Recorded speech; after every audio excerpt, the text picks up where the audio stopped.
मूर्ति वहीं लगेगी जहाँ पे सुरेश कैत साहब ने आदेश किए थे। दुनिया की कोई ताकत उसे रोक नहीं सकती। हम लोग आएंगे और लगाएंगे, जिसके जिसके अंदर दम होगा वो हमें रोक लेगा, हमें कोई नहीं रोक सकता। ये बात है। इनके पास कोई बुद्धि थोड़ी होती, इनके पास छल कपट होता। ये सब सोच, ये सब एजेंट, ये सब फुट सोल्जर नागपुर के आरएसएस की मनुवादी विचारधारा के हैं। चाहे आरएसएस वाले कुछ भी बोले, बाबा साहब की फोटो लगाएं दिखाने के लिए, कुछ भी करें, वो बाबा साहब से नफरत करते थे, नफरत करते हैं, नफरत करते रहेंगे जब तक उनकी ताकत रहेगी। आज हाईकोर्ट में बैठे जज कमजोरी दिखा सकते हैं, अम्बेडकरवादी कमजोरी नहीं दिखाएंगे। मूर्ति वहां लग जानी चाहिए।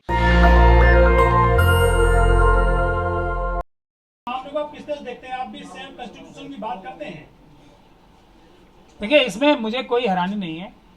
ब्राह्मण धर्म जो है उसके ऊपर सबसे बड़ा हमला और इफेक्टिव हमला, ब्राह्मण धर्म क्या है? ब्राह्मण धर्म है इंसान इंसान के बराबर नहीं होता, इंसान इंसान से छोटा होता है, बड़ा होता है। और दुनिया के सभी लोग जो हैं वो एक खास ब्राह्मण धर्म ये है कि ब्राह्मणों की सेवा करने के लिए पैदा होते हैं, उनका कोई और लक्ष्य नहीं है दुनिया में। तो ये धर्म के मानने वालों के ऊपर सबसे बड़ा हमला अगर किसी ने किया तो वो बाबा साहब डॉक्टर भीमराव अंबेडकर ने किया। तो आप लोग इस बात का बुरा क्यों मान रहे हैं कि जिस धर्म की जड़ बुनियाद दिला दी एक अकेले व्यक्ति ने 1927 में मनुस्मृति जला के, और उसके बाद 1950 में भारत का संविधान रच के, तो उससे ब्राह्मण समाज, ब्राह्मण धर्म के मानने वाले, ब्राह्मण समाज नहीं कहूंगा मैं, ब्राह्मण धर्म के मानने वाले, ढोल गंवार शूद्र पशु नारी ये सब ताड़न के अधिकारी मानने वाले नफरत नहीं करेंगे। तो इसमें हैरानी की क्या बात है? इसमें कोई दो राय नहीं है कि कुछ अन्य लोगों ने, और बी एन राव साहब का रोल उसमें सबसे छोटा ही होगा अगर कुछ होगा भी, अन्य लोगों ने भी बाबा साहब की मदद की। मेरा भी है ना इतना ऑफिस बड़ा, बहुत सारे जूनियर्स मेरी मदद करते, लेकिन केस की बुनियाद और बाबा साहब आउटलाइन, क्या इसमें स्ट्रैटेजी बनानी है, क्या हमने इससे हासिल करना है, इसका निर्धारण कौन करता है? मेरे ऑफिस में मैं करता हूं। और संविधान रचने की जो सभा थी, संविधान बनाने की जो सभा थी, उसका चेयरमैन कौन था? अच्छा, राव साहब नहीं थे? ओहो, ये तो बड़ा बुरा हो गया। तो बाकी सब उनकी मदद करने वाले जरूर हो सकते हैं। कुछ लोगों ने सही मदद की, जो जितने भी मनुवादी विचारधारा के लोग थे उन्होंने बाबा साहब के ऊपर प्रेशर बनाया, ये उनका योगदान था कि आप एक वोट का अधिकार मत दो, महिलाओं को पुरुषों के बराबर मत रखो, ये उनके ऊपर दबाव बनाए गए जो मेंबर्स थे बहुत सारे। बाबा साहब ने इतने कम टाइम में, किसी की और औकात नहीं थी इतने कम टाइम में इतना अच्छा संविधान लिखने की, इतने कम टाइम में इतना विरोध भी झेला, इतने जो कंफ्यूजन करने के तरीके थे कि अब पढ़े लिखों के अलावा जो लोग क्या कुर्सी बनाते हैं और खेत में हल चलाते हैं उनको भी वोट दोगे तुम, ये सब भी झेला और सबको बराबर का एक वोट दिया। किसी और की औकात थी करने की काम? सब लोग तो विरोध कर रहे थे, ज्यादातर लोग कर रहे थे, नहीं कर रहे थे। लोग कहते हैं कि संविधान बदल देना चाहिए, ये गलत है संविधान। अब कहने लगे संविधान बी एन राव ने लिखा जो कि ब्राह्मण है। इन लोगों को समझ में नहीं आ रहा ना करना क्या। अब आप लोग कंफ्यूज हो, मुझे तो कोई कंफ्यूजन होती नहीं। मनुवादी मानसिकता को मानने वाले जो भी लोग होंगे वो कभी सच बोल ही नहीं सकते। उनका बोलना वो होता है जो वक्त के आधार पे, और इतनी उनकी अकल होती है, जैसा आपने ही पकड़ लिया उनकी इतनी बड़ी कमी। कभी कह रहे हैं संविधान बदलना और कभी कह रहे हैं संविधान अच्छा है, बाबा साहब ने नहीं लिखा, ब्राह्मण ने लिखा। चलो जो भी जिसने भी लिखा है, तो अच्छा है या बुरा है दोनों में से ये तय नहीं करना। लेकिन ये सब झूठ की बुनियाद पर है ना। उनके जबान पे जो पहला झूठ आ जाएगा कि जैसे इस वक्त मेरे चेहरे पे रोशनी नहीं पड़ रही, तो वो बोलेंगे रोशनी नहीं अंधेरा पड़ रहा है, ऐसे झूठ बोलते हैं। इनके पास कोई बुद्धि थोड़ी होती है, इनके पास छल कपट होता है, झूठ बोलने की शक्ति होती है और आंखों में घुस के झूठ बोलने की शक्ति होती है, और कुछ नहीं है इनके पास। कोई भी इनोवेटिव चीज नहीं कर सकते। हाँ, ये रट्टा जरूर मार सकते हैं। शशि थरूर जी है ना, ये मनुवादी मानसिकता के हैं, रट्टा कितना अच्छा मारेंगे, लेकिन उनकी बात, जिससे वो बात कर रहे हैं वही नहीं समझ पाएगा उनकी बात, क्योंकि क्लैरिटी ऑफ थॉट नहीं है। तो बताने वाला व्यक्ति, बाबा साहब ने इतनी सिंपल लैंग्वेज में इतना अच्छा संविधान लिख दिया, ये बात उनके गलत से उतर सकती है क्या कभी? पूरी दुनिया में बाबा साहब की प्रतिमाएं लग रही हैं, आप चाहते हो कि वो बात इसको हजम कर लें, ऐसा नहीं होगा। तो जहाँ जहाँ उनकी ताकत लगेगी, जब तक उनकी ताकत चलेगी वो कोशिश करेंगे एक ही व्यक्ति को रोकने की, और वो है बाबा साहब डॉक्टर भीमराव अंबेडकर। ग्वालियर के बारे में भी मैं आपको साफ कर दूं, मैंने वादा किया हुआ है, मूर्ति वहीं लगेगी जहाँ पे सुरेश कैत साहब ने आदेश किए थे। जो मध्य प्रदेश हाईकोर्ट की जो कमेटी थी, एडमिनिस्ट्रेटिव कमेटी, जहाँ पे ऑर्डर हुए थे। दुनिया की कोई ताकत उसे रोक नहीं सकती। हम लोग आएंगे और लगाएंगे, जिसके अंदर दम होगा वो हमें रोक लेगा, हमें कोई नहीं रोक सकता, ये बात है। पर आदेश के बाद भी नहीं लग पाए ना, मूर्ति तो वापस होगी देखिए। तो अच्छा है ना, अच्छा है ना।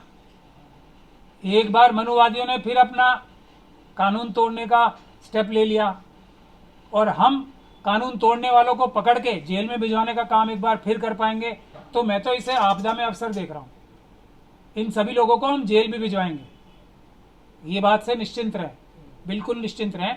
ये जो प्रोग्राम कर रहे हैं, जो बाबा साहब के खिलाफ तरह तरह की बकवास कर रहे हैं, चाहे पार्लियामेंट के अंदर या पार्लियामेंट के बाहर, उसका सबका जो जड़ है वो नागपुर है, जहां मैं कल जा रहा हूं।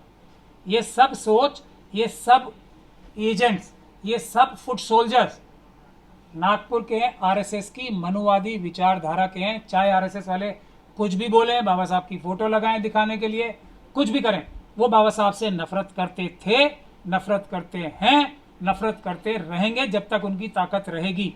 इसमें हमें कोई भी शक और शुबे की गुंजाइश नहीं। हाई कोर्ट के वकील इतने पावरफुल हो गए कि चीफ जज का भी आदेश नहीं मान रहे हैं, वो देखिए। ये वो पावरफुल नहीं हो गए, हाँ।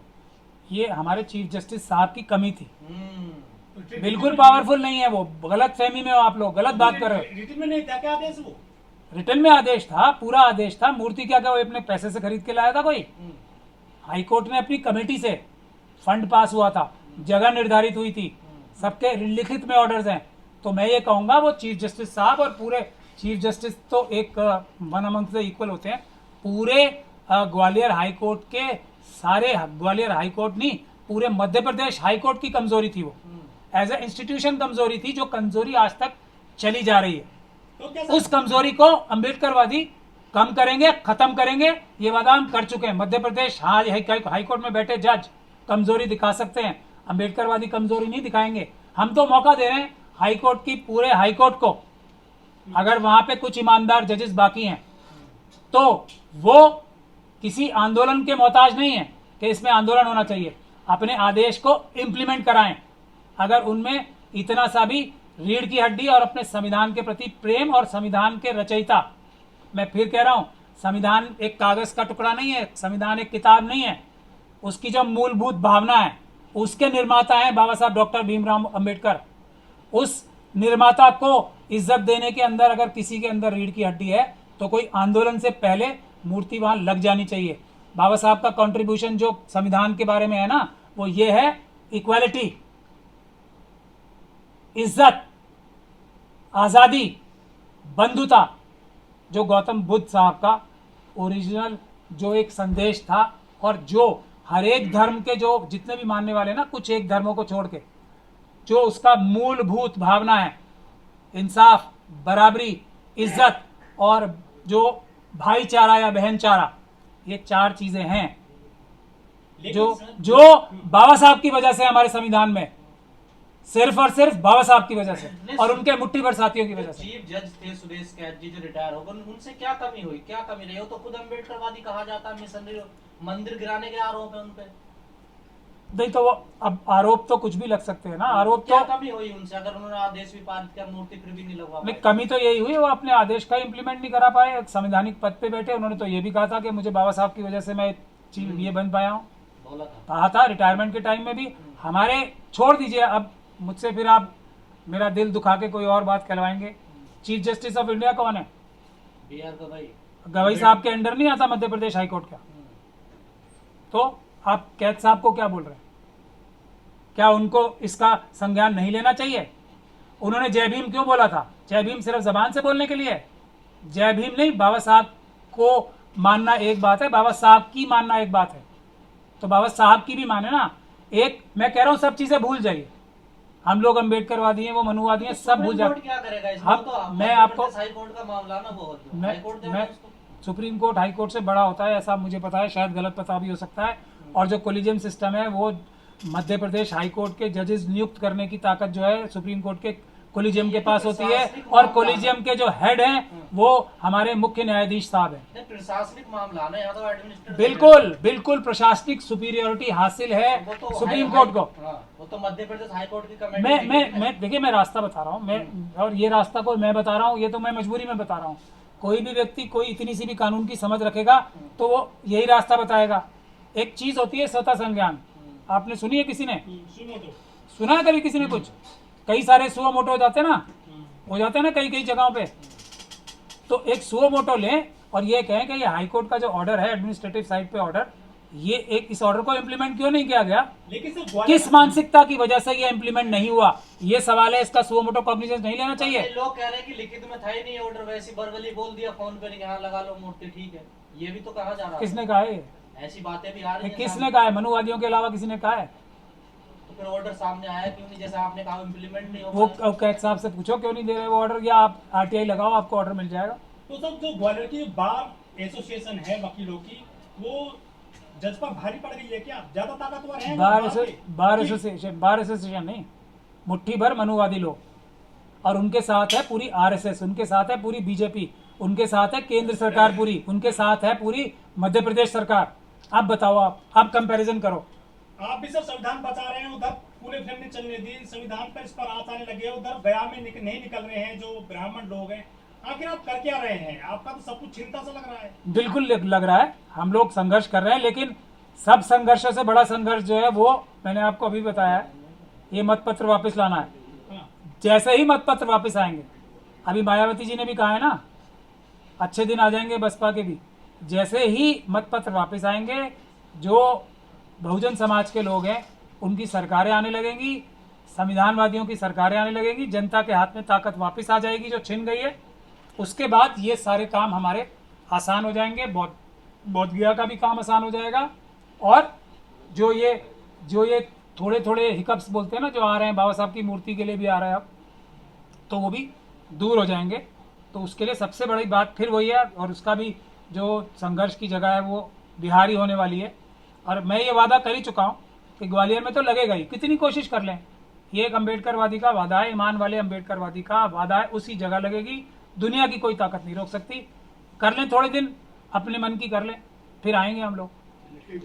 अगर सर एक पत्रकारों को भी रिपोर्टिंग करने पर धमकियां भी मिल रही है। मनुवादियों का काम ही क्या है? पत्रकारों को डराओ, हजारों साल तक 100% रिजर्वेशन अपने पास रखो, और उसके बाद फिर रिजर्वेशन को बुरा कहो।